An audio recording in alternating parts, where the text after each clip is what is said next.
नमस्कार महाराष्ट्र, मी निकिता पाटील आणि आपण पाहताय TV9 मराठी। बुलेटिनच्या सुरुवातीलाच एक महत्त्वाची मोठी बातमी।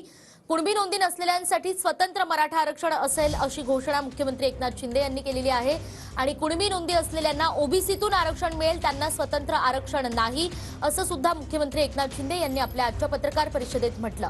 मराठा आरक्षणाबाबत मुख्यमंत्री एकनाथ शिंदे यांनी ही मोठी घोषणा केली आहे। आज मागासवर्ग आयोगाकडून आपला अहवाल सरकारकडे सादर करण्यात आला आणि नोंदी नसलेल्या मराठ्यांसाठी स्वतंत्र आरक्षणाचा कायदा आता केला जाणार आहे। TV9 मराठीने हीच बातमी काल रात्री 8 वाजता दिली होती आणि TV9 मराठीच्या बातमीवर आता शिक्कामोर्तब करण्यात आलेला आहे। मराठा समाजाला आरक्षण मिळाल्यानंतर जे आता ओबीसी मध्ये काही मराठा समाजाची लोक म्हणजे कुटुंब आहेत ते ओबीसी मध्ये गेलेले आहेत। आता हे जे मराठा समाजाचं स्पेशल आरक्षण असेल ते त्यांना लागू होईल का? नाही, याच्यामध्ये मराठा समाजाला आरक्षण आपण देताना जे तुम्ही म्हणाला ते कुणबी दाखल्यांचा विषय, ज्याच्या जुन्या नोंदी कुणबी आहेत 1967 पूर्वीच्या, त्या जुन्या नोंदीचा कायदा आहे पूर्वीचा, आपण काय नवीन केलेला नाही।